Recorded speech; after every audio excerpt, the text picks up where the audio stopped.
నమస్కారం. సిటీ కృష్ణతేజ వార్తలకు స్వాగతం. ముఖ్యాంశాలు. ఏప్రిల్ 26న భారత ఉపరాష్ట్రపతి పర్యటనలో చిన్నపాటి లోపాలకు కూడా తావు ఉండరాదు. జిల్లా కలెక్టర్ ప్రవీణ్ కుమార్. బందోబస్తు పక్కాగా నిర్వహించాలి. ఎస్పీ కృష్ణకాంత్ పటేల్ దిశానిర్దేశం. ఏఎస్ఎల్లో భాగంగా ముందస్తు భద్రతా ఏర్పాట్లపై సమీక్షించిన collector SP. BJP, TDP, Janasena కూటమి ఎన్నికల్లో అతిపెద్ద విజయం సాధిస్తుంది. నరసాపురం ఎన్డీఏ కూటమి ఎంపీ అభ్యర్థి రఘురామకృష్ణరాజు జోస్యాలు. రాష్ట్రంలో రాక్షస పాలన, తిరుపతిలో రాజారెడ్డి పాలన. ఎన్నికల ప్రచారంలో ధ్వజమెత్తిన కూటమి తిరుపతి ఎమ్మెల్యే అభ్యర్థి ఆరుని శ్రీనివాస్. రేణిగుంట ఇండస్ట్రియల్ ఎస్టేట్లో ప్లాస్టిక్ పరిశ్రమలో షార్ట్ సర్క్యూట్, చెలరేగిన మంటలు, 50 లక్షల మేర ఆస్తి నష్టం. ఇక వార్తల్లోని వివరాలు. ఏప్రిల్ 26న భారత ఉపరాష్ట్రపతి జగదీప్ ధన్కర్ తిరుపతి జిల్లాలో పర్యటించనున్న నేపథ్యంలో రాష్ట్ర గవర్నర్ అబ్దుల్ నజీర్ కూడా రానున్నారని, పర్యటనలో చిన్నపాటి లోపాలకు కూడా తావివ్వరాదని అధికారుల సమన్వయ సమావేశంలో తిరుపతి జిల్లా కలెక్టర్ ప్రవీణ్ కుమార్, ఎస్పీ కృష్ణకాంత్ పటేల్ సంయుక్తంగా అధికారులను ఆదేశించారు.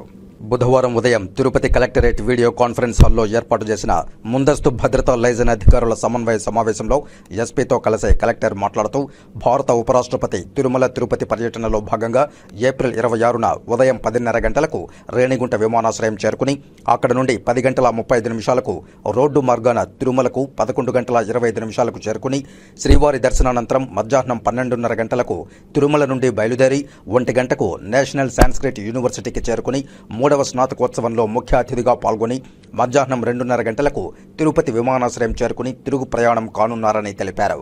కాగా భారత ఉపరాష్ట్రపతి పర్యటన నేపథ్యంలో ఆంధ్రప్రదేశ్ రాష్ట్ర governor S Abdul Nazeer April 25న సాయంత్రం 4:40 తిరుపతి అంతర్జాతీయ విమానాశ్రయానికి చేరుకుని రాత్రి తిరుపతిలో బస చేయనున్నారని, మరుసటి దినం ఏప్రిల్ 26న ఉపరాష్ట్రపతికి రేణిగుంట విమానాశ్రయంలో సాదర స్వాగతం పలికి 11:10 బర్డ్ హాస్పిటల్, అలాగే శ్రీ పద్మావతి చిల్డ్రన్స్ హార్ట్ సెంటర్లను సందర్శిస్తారని, అనంతరం భారత ఉపరాష్ట్రపతికి వీడ్కోలు పలికిన అనంతరం విజయవాడకు తిరుగు ప్రయాణం కానున్నారని కలెక్టర్ ప్రవీణ్ కుమార్ తెలిపారు.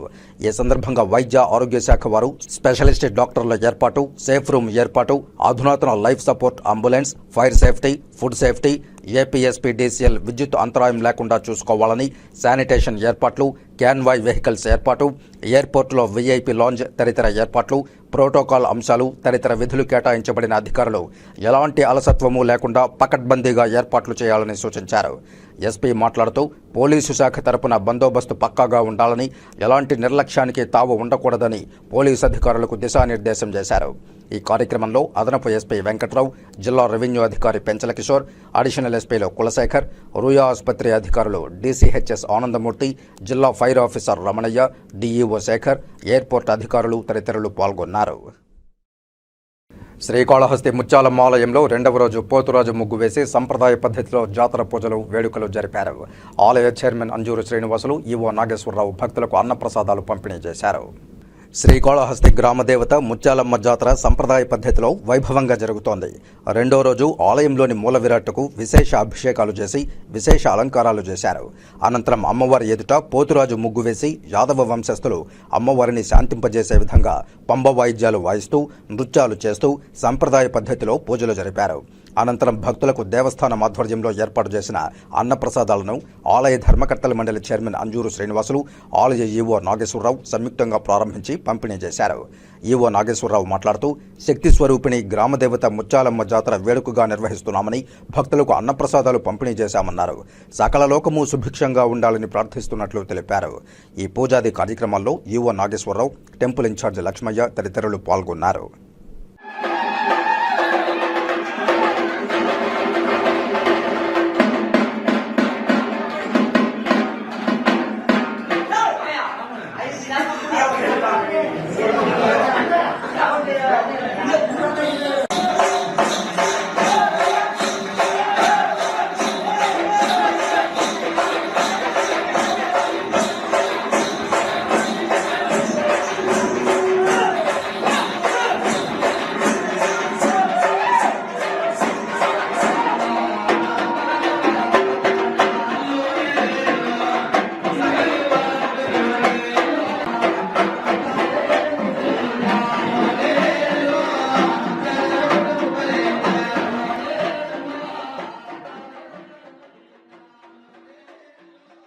రాబోయే ఎన్నికల్లో ఎన్డీఏ కూటమి అతిపెద్ద విజయం సాధిస్తుందని నరసాపురం ఎన్డీఏ కూటమి ఎంపీ అభ్యర్థి రఘురామకృష్ణంరాజు జోస్యం చెప్పారు.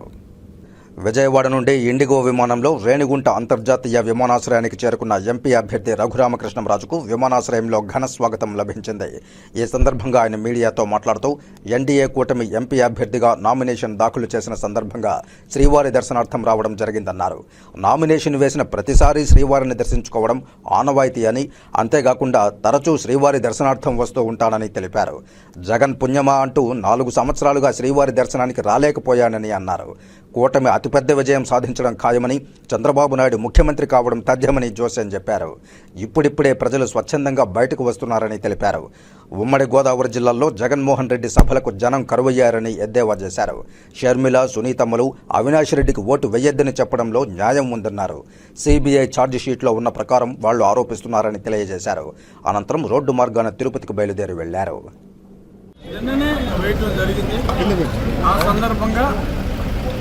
ఎన్నికల ప్రచారం ఈరోజు ఫార్మల్గా ఆ నియోజకవర్గంలో స్టార్ట్ చేసి స్వామివారి దర్శనం కోసం ఇక్కడికి రావడం జరిగింది. గతంలో కూడా నేను నామినేషన్ ఫైల్ చేసిన వెంటనే తిరుపతికి వచ్చి దర్శనం చేసుకున్నాను. దానికి ముందు అయితే ఎవ్రీ 2 monthsకి నేను తిరుపతి వచ్చి దర్శనం చేసుకున్నాను. ప్రస్తుత 2 నెలల రోజులు సీఎం పుణ్యం అంట నేను 4 సంవత్సరాలు తిరుపతి దర్శనానికి నోచుకోలేదు. గత 3 నెలలుగా 2 సార్లు వచ్చాను. నా ముక్కు సందర్భంగా నా నామినేషన్ కూడా చాలా తండ్రి కూడా వచ్చింది. నామినేషన్ వేసిన వెంటనే భగవంతుని దర్శనం అలాగే దర్శనం చేసుకుంటాను.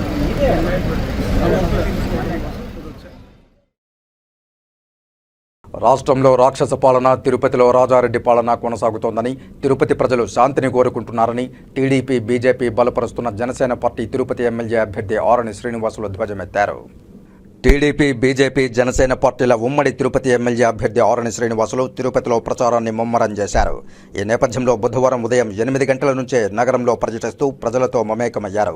26, 11 డివిజన్లలోని నవాబుపేట, ఎస్కేడి నగర్, కాపు వీధి, పీకే లేఅవుట్ ప్రాంతాల్లో విస్తృతంగా పర్యటిస్తూ వైకాపా ప్రభుత్వ వైఫల్యాలను, ఉమ్మడి కూటమి పీఠం కొలువుదీరితే ప్రజలకు కలిగే ప్రయోజనాలను వివరిస్తూ ముందుకు సాగారు.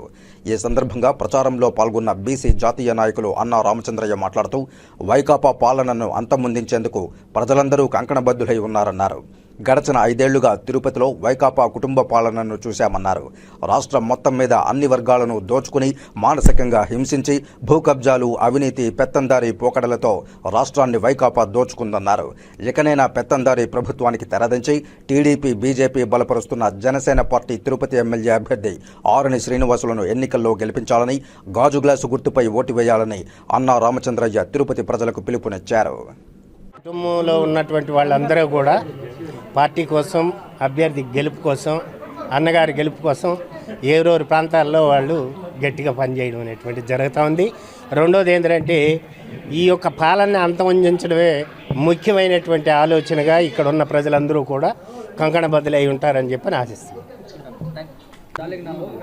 జేఎంసీ శ్రీనివాసులు గారికి అత్యధిక మెజార్టీతో గెలిపించాలని మనస్ఫూర్తిగా అందరినీ కోరుకుంటూ, ఎందుకంటే మనం గత 5 ఏళ్లుగా ఈ తిరుపతి పరిపాలన చూసాం. కరుణాకర్ రెడ్డి వాళ్ళ కొడుకు, వాళ్ళ యొక్క కుటుంబ పరిపాలన మనం చూడడం జరిగింది. వాళ్ళ కుటుంబాన్ని మొత్తం ఈ రాష్ట్రంలో మొత్తం కూడా వైసీపీ అధికారంలోకి వచ్చిన తర్వాత మొత్తం అన్ని వర్గాలని దోసుకొని మానసికంగా అన్ని విధాలు కూడా హింసించి భూములు కానీ, ఈరోజు ఆంధ్రప్రదేశ్లో ఎక్కడైనా ప్రభుత్వ బంజరు భూములు ఉన్నాయంటే మొత్తం కూడా క్లోజ్ అయిపోయినాయి, మొత్తం కూడా ఆక్రమణలు అయిపోయినాయి. మొత్తం ఏ నియోజకవర్గానికి ఆ నియోజకవర్గానికి పెత్తందారి పోకళ్లతో రాష్ట్రం అంతా కూడా దోసుకోవడం అనేటువంటిది జరిగింది. ఆ దోపిడీ పాలనని అంతం చేసి ఉమ్మడి అభ్యర్థి అయినటువంటి శ్రీనివాసులు గారికి మంచి గ్లాస్ గుర్తుకు ఓటేసి అత్యధిక మెజార్టీతో గెలిపేయడం కోసం అందరూ కృషి చేస్తామని చెప్పని మనస్ఫూర్తిగా తెలియజేస్తాం.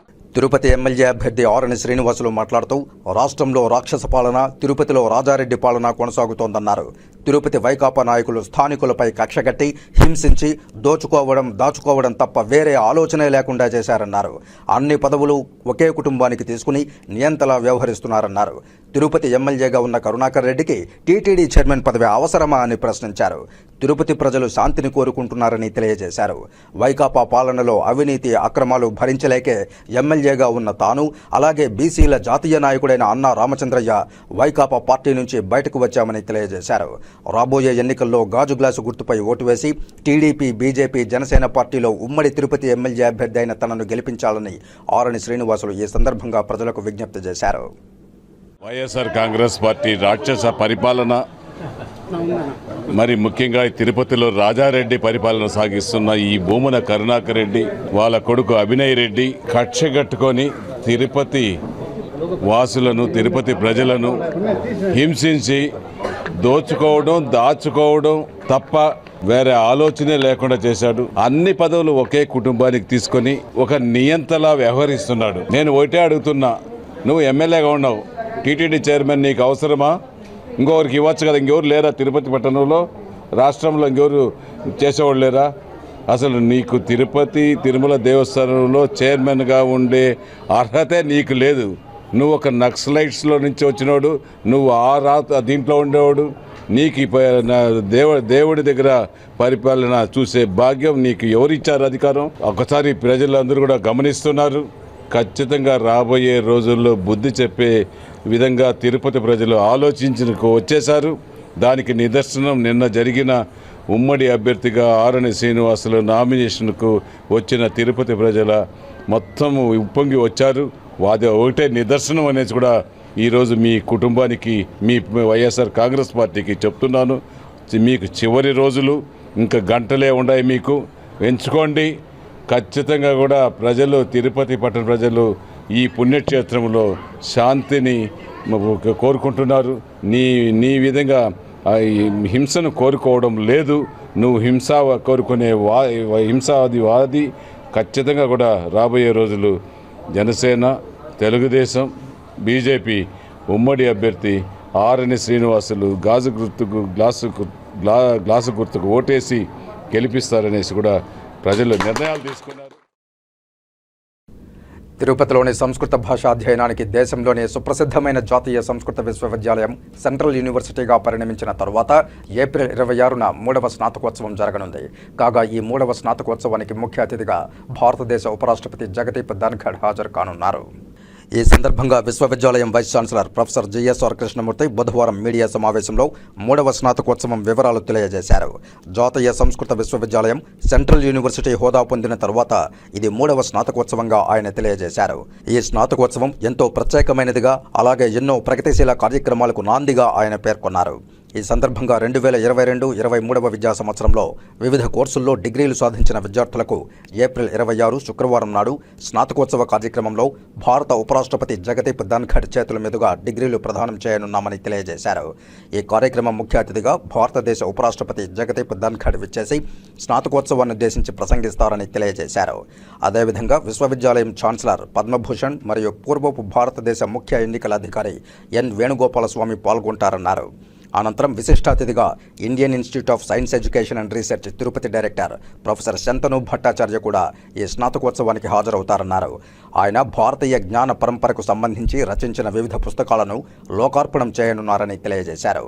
అనంతరం ముఖ్య అతిథులు జగదీప్ ధన్ఖడ్ వివిధ కోర్సుల్లో ప్రథమ స్థానం సాధించిన 67 మంది విద్యార్థులకు బంగారు పతకాలను అందించనున్నారన్నారు.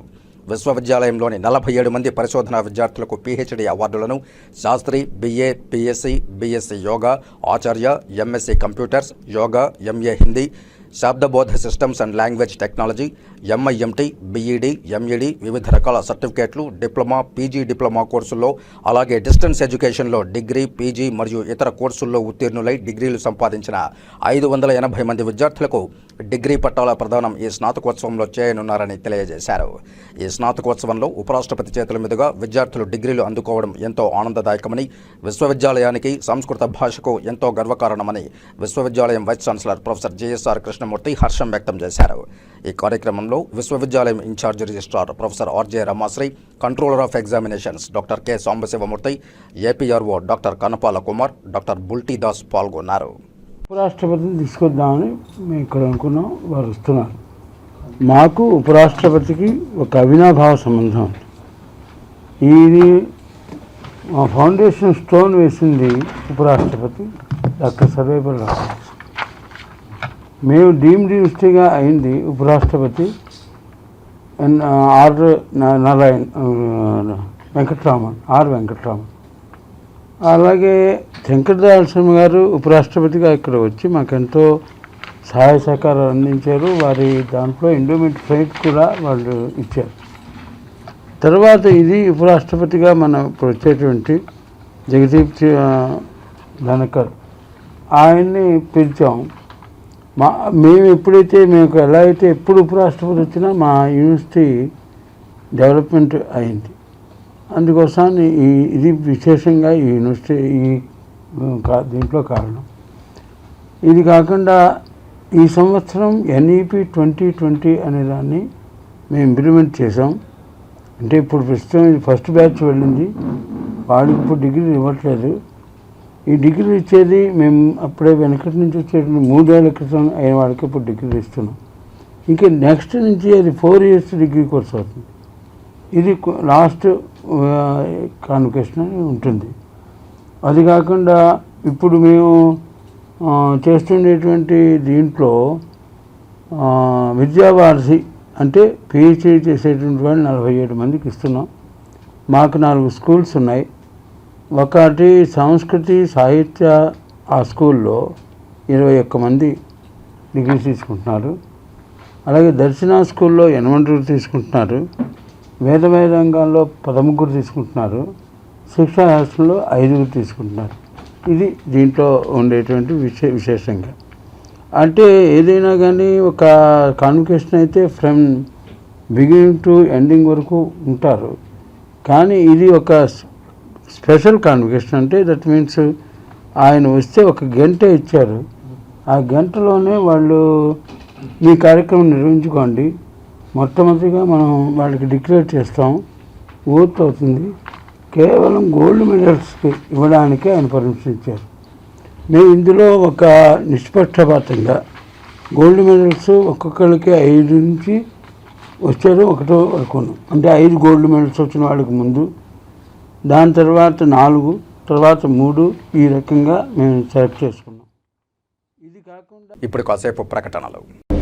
మన తిరుపతి పట్టణంలో Srihari medical stores wholesale and retail medicines, baby care, surgicals ప్రారంభోత్సవం సందర్భంగా ప్రతి 2000 రూపాయల కొనుగోలుపై గ్లూకోమీటర్ ఉచితం. ప్రతి 1000 రూపాయల కొనుగోలుపై ప్రోటీన్ పౌడర్ ఉచితం. ప్రతి 500 రూపాయల కొనుగోలుపై మెడిసిన్ బాక్స్ ఉచితం. మా ప్రత్యేకత అన్ని రకములైన మెడిసిన్స్, బేబీ కేర్, సర్జికల్ నందు డిస్కౌంట్ సౌకర్యం కలదు. ఖాతాదారుల సౌకర్యార్థం 24/7 రౌండ్ సేవలను అందించడం మా ప్రత్యేకత. ఉచిత డోర్ డెలివరీ సౌకర్యం కలదు. Srihari medical stores, American bar and restaurant ఎదురుగా కరకంబాడి రోడ్డు, తిరుపతి. ఫోన్ 7997996185, 7997996186, 7997996187. తిరిగి వార్తల్లోకి స్వాగతం. బ్రిటిష్ పాలనను అనుసరిస్తూ దేశాన్ని విభజించి పాలించే విధంగా భారత్ను దోచుకునేందుకు కాంగ్రెస్ పార్టీ ప్రణాళికను సిద్ధం చేసుకుని ఎన్నికల మేనిఫెస్టోను తయారు చేసిందని, దీనిని ఎవరూ నమ్మరాదని భారతీయ జనతా పార్టీ రాష్ట్ర అధికార ప్రతినిధి సామంచి శ్రీనివాస్ తెలియజేశారు. తిరుపతి ప్రెస్ క్లబ్లో బుధవారం మీడియా సమావేశంలో బీజేపీ జిల్లా కార్యదర్శి నరేష్, కన్వీనర్ నవీన్, పార్థసారథి, శరత్ కుమార్, రమేష్ తదితరులతో కలిసి సామంచి శ్రీనివాస్ మాట్లాడుతూ ఆర్థిక రంగాన్ని కాపాడుతూ దేశ ప్రధాని నరేంద్ర మోదీ 3వసారి పాలనలోకి రానున్నారని కొనియాడారు. కాంగ్రెస్ పార్టీలులాగా కుటుంబ కంటిన్యూ వారసుల పాలనకు కాలం చెల్లిందన్నారు. బ్రిటిష్ వారిని తరిమికొట్టిన గత 70 సంవత్సరాలుగా అదే తెల్లోళ్ల పాలన కొనసాగిందని ఈ సందర్భంగా గుర్తు చేశారు. 1960 నుంచి 2006 మన్మోహన్ సింగ్ పాలన వరకు భయాందోళనల మధ్య భారతీయులు బతికారన్నారు. చట్టవిరుద్ధంగా, రాజ్యాంగ వ్యతిరేకంగా ఆలోచించే కాంగ్రెస్ ఈ మధ్యకాలంలో పరాజయాలు పొందిన అపజయాల్లో నుంచి నేర్చుకోవాల్సింది పోయి ఆ పాత పాలననే తిరిగి కాంగ్రెస్ మేనిఫెస్టోల ద్వారా దేశ సంపదను దోచుకోవాలని చూడడం సమంజసం కాదన్నారు. 90% పేదలున్న మన దేశాన్ని అభివృద్ధికి ఆధారిత ఫలాలను మన ప్రధాని మోదీ అందిస్తున్నారని కొనియాడారు. కష్టపడి సంపాదించుకుని అధిక ఆస్తులు కలిగి ఉంటే అందరూ సమానమనే సిద్ధాంతాన్ని ఫాలో అవుతూ ఉన్న వాళ్ల ఆస్తులను లేని వాళ్లకు పంచడానికి కాంగ్రెస్ పార్టీ కుట్ర పన్నుతోందని ఆరోపించారు. ఓబీసీలను 25% నుండి 6%కి తగ్గించడం, మత మార్పిడులను ప్రోత్సహించడం, మహిళల మంగళసూత్రాలను సైతం లాక్కునేలా కాంగ్రెస్ పార్టీ మేనిఫెస్టో ఉందని ఆగ్రహం వ్యక్తం చేశారు. కాంగ్రెస్ పార్టీ మోసాలను ప్రజలు నమ్మొద్దని పిలుపునిచ్చారు. బీజేపీ పాలనే దేశానికి ఆరోగ్యవంతమైనదని కొనియాడారు. దేశాన్ని బ్రిటిష్ ఆలోచన ధోరణిలోకి నెట్టేసే ప్రయత్నాన్ని కాంగ్రెస్ పార్టీ ఇంకా కొనసాగిస్తోంది. విభజించు పాలించు అనేటువంటి సిద్ధాంతాన్ని బ్రిటిష్ వారి నుంచి పునికి పుచ్చుకున్నటువంటి కాంగ్రెస్ పార్టీ తన యొక్క నిజ స్వరూపాన్ని ఇటీవల తాజాగా ప్రవేశపెట్టినటువంటి మేనిఫెస్టో ద్వారా ఈ దేశాన్ని, ఈ సమాజాన్ని మరోసారి మత ప్రాతిపదికన విభజించేటువంటి కుట్రకు తెరలేపుతుంది. సామాజిక ఆర్థిక సర్వే పేరుతోటి ఎవరెవరు ఎంతమంది ఎంత సంపాదించారు జీవిత కాలంలో అనేటువంటి వివరాలను సర్వే ద్వారా తెలుసుకుని ఈ దేశంలో ఉన్నటువంటి వారి యొక్క జనాభా నిష్పత్తి ఆధారంగా సంపదను పంచిపెట్టే విధంగా, అంటే దోచిపెట్టే విధంగా ఈరోజు మేనిఫెస్టోను తెర మీదకు తీసుకురావడం జరిగింది. అధికారంలోకి వస్తే ఈ దేశ సంపదను ఎవాల్యుయేట్ చేసి, అంటే అంచనా వేసి దానిని పంచేదానికి, అంటే ఎవరికి పంచాలంటుంది, ఎక్కువ మంది పిల్లలు కలిగినటువంటి సమాజానికి ఎక్కువ కాలం కష్టపడి సంపాదించిన వారి యొక్క సంపదను, వారి కష్టాన్ని, వారి ఆస్తులను దోచిపెట్టాలనేటువంటి ఆలోచనతో బుజ్జగింపు రాజకీయాలకు ఇవాళ కాంగ్రెస్ పార్టీ తెరలేపుతుంది. ఇప్పటికే రాజ్యాంగబద్ధంగా అంబేద్కర్ గారు రచించినటువంటి రాజ్యాంగ స్ఫూర్తితో కొనసాగుతున్నటువంటి రిజర్వేషన్లకు తూట్లు పొడుస్తూ రాజ్యాంగ విరుద్ధమైనటువంటి వ్యాఖ్యలు చేస్తూ ఈ దేశంలో ఉన్నటువంటి ముస్లింలకు 15% రిజర్వేషన్లు కల్పించాలని, ఓబీసీలకు కొనసాగుతున్నటువంటి 27% రిజర్వేషన్లను 6% తగ్గించాలని, మతం మారినటువంటి వెనుకబడిన తరగతుల వారికి ఎస్సీ స్టేటస్ ను, అంటే రాజ్యాంగబద్ధంగా కలిగేటువంటి రిజర్వేషన్లు కొనసాగించే విధంగా, హిందూ దళితులకు ఇవ్వాల్సినటువంటి రాజ్యాంగబద్ధమైనటువంటి రిజర్వేషన్లు ఇతర మతాల్లో వెళ్ళినప్పటికీ కూడా ఆ స్టేటస్ ను కొనసాగించే విధంగా, అంటే మత మార్పిడులను ప్రోత్సహించడమే కాకుండా ఒత్తిడి చేస్తోంది. సో మెజారిటీ ప్రజల యొక్క మనోభావాలకు, వారి యొక్క స్వాభావికానికి, ఏదైతే ఈ దేశంలో మెజారిటీ ప్రజల యొక్క నిర్ణయం, తీర్పు ఆధారంగా ప్రజాస్వామ్యబద్ధంగా పాలన కొనసాగుతున్నటువంటి నమ్మకాన్ని వమ్ము చేసే విధంగా ఇవాళ కాంగ్రెస్ పార్టీ యొక్క తాజా మేనిఫెస్టో ప్రజల ముందుకు వస్తుంది. చంద్రగిరిలోని శ్రీ కోదండరామస్వామి వారి బ్రహ్మోత్సవాలలో భాగంగా ఆలయంలో మంగళవారం శ్రీ సీతారాముల కళ్యాణోత్సవం వైభవంగా జరిగింది. ఇందులో భాగంగా ఉదయం సుప్రభాతంతో స్వామివారిని మేల్కొల్పి మూలవర్లకు అభిషేకం చేశారు. ఉదయం 10 నుండి 11 గంటల 30 నిమిషాల వరకు అర్చకులు వేద మంత్రోచ్చరణలు, మంగళ వాయిద్యాల నడుమ శాస్త్రోక్తంగా కళ్యాణం నిర్వహించారు. కళ్యాణోత్సవంలో పాల్గొన్న గృహస్థులకు ఉత్తర్యం, రవిక, అన్నప్రసాదం బహుమానంగా అందజేశారు.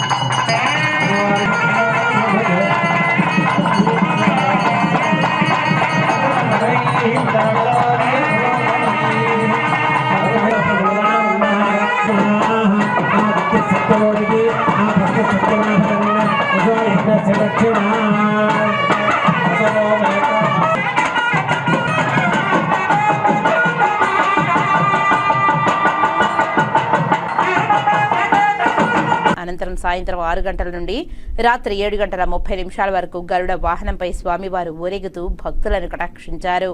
ఈ కార్యక్రమంలో డెప్యూటీఓ Devendra Babu, VGO Balireddy, superintendent Srinivasulu, temple inspector Haribabu, ఇతర అధికారులు పాల్గొన్నారు.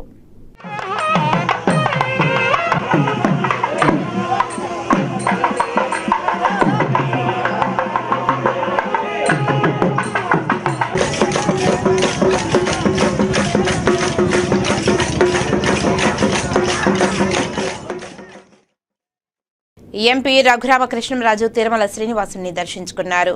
ఆలయ అధికారులు దర్శన ఏర్పాట్లు చేసి ఆ శ్రీనివాసుని తీర్థ ప్రసాదాలను అందజేశారు.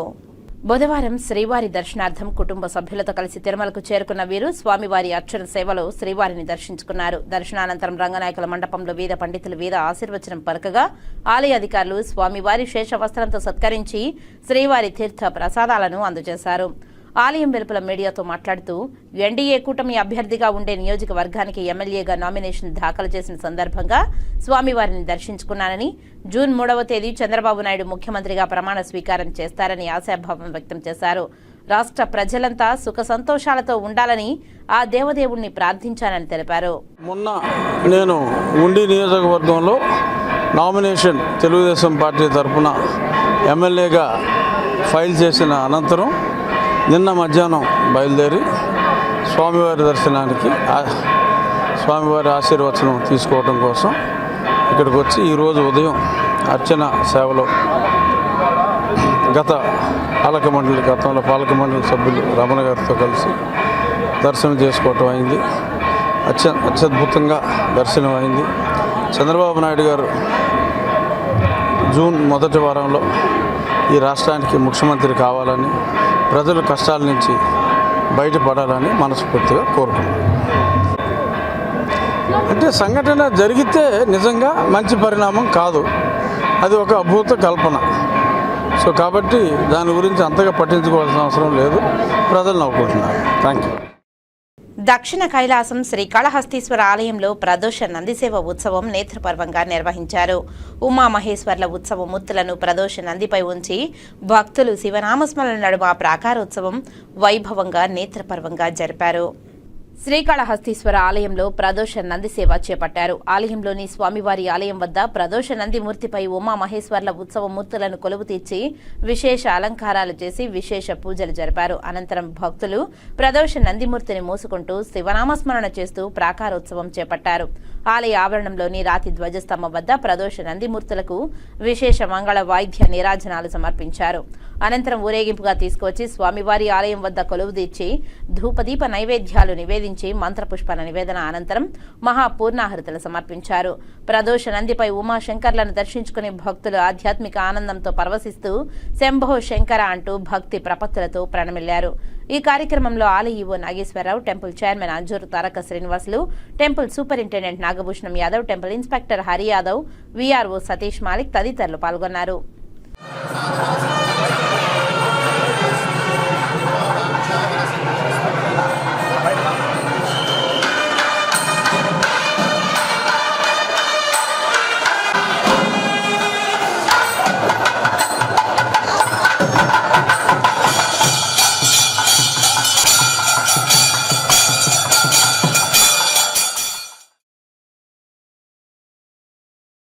శ్రీకాళహస్తీశ్వర ఆలయంలో నిర్వహిస్తున్న పెద్ద కొట్టాయి ఉత్సవాలలో భాగంగా చివరి రోజైన మంగళవారం రాత్రి ఆలయంలోని అలంకార మండపంలో స్వామి అమ్మవార్లకు ప్రత్యేక పూజలు, అభిషేకాలు నిర్వహించిన అనంతరం విశేష అలంకరణ చేపట్టారు. పౌర్ణమి సందర్భంగా పెద్ద కొట్టాయి ఉత్సవం అనంతరం స్వామి అమ్మవార్లను ఆలయంలోని అలంకార మండపం నుంచి తీసుకువచ్చి పొరవీధుల్లో గ్రామోత్సవాన్ని చేపట్టారు. ఈ కార్యక్రమంలో ఈవో నాగేశ్వరరావు, ఆలయ chairman Anjuru Taraka Srinivasulu, temple superintendent Nagabhushanam Yadav, temple inspector Hari Yadav, వేద పండితులు తదితరులు పాల్గొన్నారు.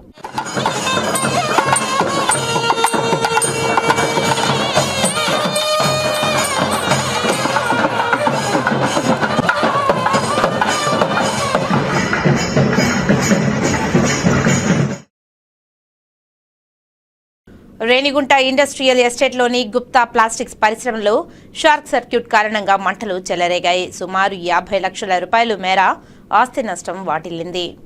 రేణిగుంట ఇండస్ట్రియల్ ఎస్టేట్లో మంగళవారం అర్ధరాత్రి గుప్తా ప్లాస్టిక్స్ పరిశ్రమలో విద్యుత్ షార్ట్ సర్క్యూట్ కారణంగా పెద్ద ఎత్తున మంటలు వ్యాపించి అగ్ని ప్రమాదం సంభవించింది. ఈ ప్రమాదంలో సుమారు 50 లక్షల రూపాయలు ఆస్తి నష్టం జరిగింది. ప్లాస్టిక్ వ్యర్థాలతో పాటు ముడి పదార్థాలు ఉండడంతో ఒక్కసారిగా మంటలు పెద్ద ఎత్తున ఎగిసిపడింది. స్థానికులు అగ్నిమాపక కేంద్రంకు సమాచారం అందించారు. తిరుపతి అగ్నిమాపక కేంద్రం నుంచి 2 వాహనాలు, పుత్తూరు నుంచి 1 వాహనం, మొత్తం 3 అగ్నిమాపక వాహనాల ద్వారా సిబ్బంది రాత్రంతా అత్యంత శ్రమపడి మంటలను అదుపు చేశారు.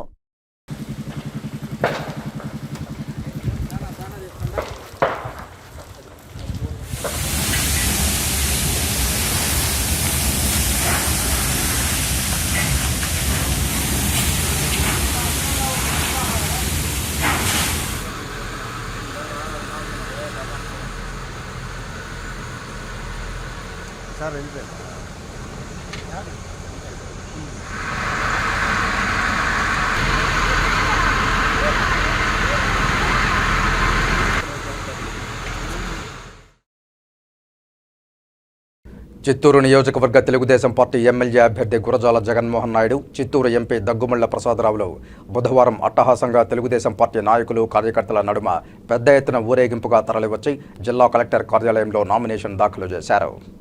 మొదటగా అంబేద్కర్ విగ్రహానికి పూలమాలలు వేసి నివాళులు అర్పించి డిఏ రోడ్డు గిరింపేట మీదుగా కలెక్టర్ కార్యాలయానికి ఊరేగింపుగా వచ్చి నామినేషన్ దాఖలు చేశారు. అనంతరం వారు మాట్లాడుతూ చంద్రబాబు నాయుడు ఒక విజన్ ఉన్న నాయకుడని, ఆయన నాయకత్వంలో ప్రజాసేవ చేయడానికి రావడం చాలా సంతోషకరంగా ఉందన్నారు. జగన్మోహన్ రెడ్డి కాలంలో ఎలాంటి అభివృద్ధి జరగలేదని విమర్శించారు. రాష్ట్ర అభివృద్ధి జరగాలంటే చంద్రబాబు నాయుడుతోనే సాధ్యమన్నారు. ఈ ఎన్నికల్లో తప్పనిసరిగా చంద్రబాబు నాయుడు ముఖ్యమంత్రి కావడం ఖాయమని ధీమా వ్యక్తం చేశారు. ఈ కార్యక్రమంలో మాజీ ఎమ్మెల్సీ దొరబాబు, చిత్తూరు మాజీ ఎమ్మెల్యే సికే బాబు, మాజీ మేయర్ కటారు హేమలత తదితరులు పాల్గొన్నారు. చిత్తూరు నియోజకవర్గ నా నామినేషన్ కి పెద్ద సంఖ్యలో విచ్చేసి ఆశీర్వదించిన ప్రతి ఒక్క ఓటరు మహాశైలందరికీ పేరు పేరున హృదయపూర్వక ధన్యవాదాలు తెలియజేసుకుంటున్నా. అలాగే నా నామినేషన్ కి విచ్చేసిన మాజీ ఎమ్మెల్యే సికే బాబు గారు, అలాగే మా మాజీ ఎమ్మెల్యే గాంధీ అన్న, ఎమ్మెల్సీ దొరబాబు అన్న గారు, మా జిల్లా అధ్యక్షులు, అనేక మంది నాయకులు, వసంత్ కుమార్, మేయర్ హేమలత, అలాగే కాజూర్ బాలాజీ గారు, వసంత్ గారు సంబంధించిన నాయకత్వం మొత్తం ఇవాళ వెంట నడిచి ఈ నామినేషన్ కార్యక్రమంలో పాల్గొని వారికి కూడా పేరు పేరున నా హృదయపూర్వక నమస్కారాలు. మొన్న చంద్రబాబు నాయుడు గారి చేతుల మీదుగా ఆయన ఆశ పొంది ఇవాళ నామినేషన్ కి బయలుదేరితే విశేష జనం, నేను ఈ ఎండ సైతం లెక్క చేయకుండా ఇంతమంది విచ్చేసి వాళ్ళ ఆశీర్వాదం తెలియజేసి ఒక్క తెలుగుదేశం నాయకుడికి, కార్యకర్తకి, అలాగే జనసేన పార్టీ నాయకులకి, కార్యకర్తలకి, బీజేపీ పార్టీ కార్యకర్తల నాయకులకి, చిత్తూరు కుటుంబ సభ్యులైన ప్రతి ఓటర్ మహాశ్రయులందరికీ పేరు పేరున హృదయపూర్వక నమస్కారాలు తెలియజేసుకుంటున్నా. మేము ఇప్పటికి ఇది 5వ నామినేషన్కి అటెండ్ అవుతున్నాను, 5వ సెగ్మెంట్ నామినేషన్కి. ఇప్పటి వరకు వేసినవన్నీ కూడా చాలా బ్రహ్మాండంగా వచ్చారు. ఆ ప్రజలను చూస్తుంటే, ప్రతిస్పందన చూస్తుంటే గెలుపు అత్యధిక మెజారిటీతో గెలుస్తారనిపిస్తుంది. కుప్పంలో వెళ్ళాను, పలమనేరులో వెళ్ళాను, జీడీ నెల్లూరులో వెళ్ళాను. అంతా ఎక్కడ చూసినా కూడా 35,000, 40,000 ప్రజలు వస్తున్నారు నామినేషన్కి. ఇంతకుముందు ఎన్నడూ లేనట్టు పరిస్థితి కనపడుతుంది. ఇప్పుడు కూడా వస్తున్నాం, ఇప్పుడే ఊరేగింపుగా వచ్చాం. దీనిలో కూడా పాల్గొంటే ఇది ఐ థింక్ 40,000 దాటిపోయినట్టుంది.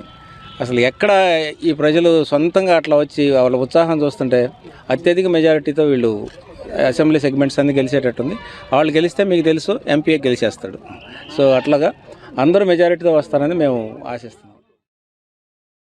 5 ఏళ్ల వైకాపా పాలనలో 1 కోటి మంది మాదిగ కుటుంబాలు నష్టపోయారని, ఎస్సీలకు చెందిన 27 పథకాలను సీఎం జగన్ రద్దు చేశారని, ఎలాంటి పార్టీకి ఈ ఎన్నికల్లో బుద్ధి చెప్పి ఉమ్మడి పార్టీల ఎన్డీఏ కూటమికి పట్టం కడతామని ఆంధ్రప్రదేశ్ మాదిగ సంఘాల జేఏసీ రాష్ట్ర ఐక్యవేదిక పిలుపునిచ్చింది.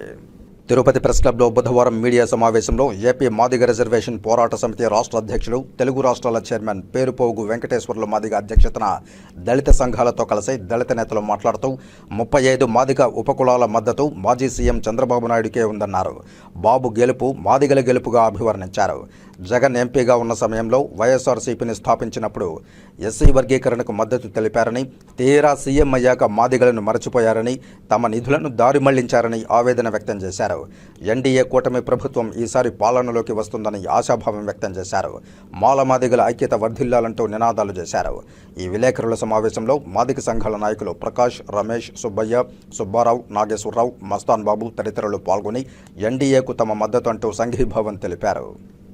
ఏదైతే ఎన్నికల్లో హామీ ఇచ్చాడో ఎస్సీలను ఒక దళిత పారిశ్రామికవేత్తలుగా తీర్చిదిద్దుతానని, పేదరికాన్ని నిర్మూలిస్తానని, మాలమాదిగల్ని 2 కళ్లుగా చూస్తానని చెప్పిన జగన్మోహన్ రెడ్డి అధికారంలోకి వచ్చిన తర్వాత సంక్షేమ పథకాలను నిర్వీర్యం చేయడమే కాకుండా దళితులపై రాష్ట్రంలో దాడులు జరుగుతుంటే, అరాచకత్వం జరుగుతుంటే, మహిళలపై అకృత్యాలు జరుగుతూ ఉంటుంటే జగన్మోహన్ రెడ్డి పట్టించుకోలేదు.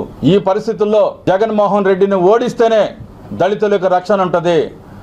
దళితులకు రక్షణ కల్పించలేని జగన్మోహన్ రెడ్డి అధికారం నుంచి తీసివేయకపోతే, తొలగించకపోతే మాల మాదిగలకే కాదు ఎస్సీ, ఎస్టీ, బీసీ మైనారిటీలు కూడా రక్షణ లేకుండా పోయింది.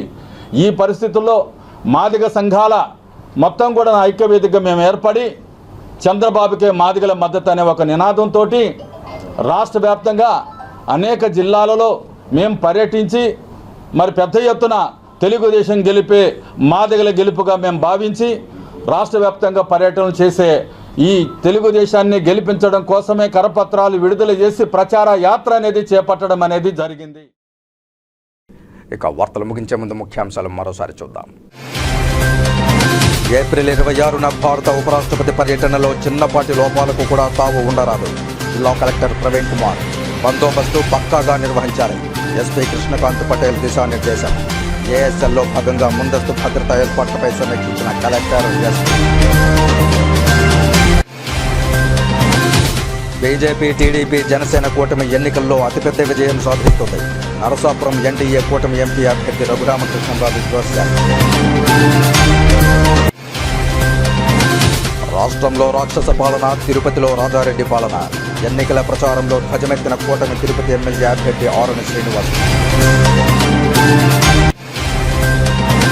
రేణిగుంట ఇండస్ట్రియల్ ఎస్టేట్లో ప్లాస్టిక్ పరిశ్రమలో షార్ట్ సర్క్యూట్, చెలరేగిన మంటలు, 50 లక్షల మేర ఆస్తి నష్టం. ఈ వార్తలు ఇంతటితో సమాప్తం. నమస్కారం.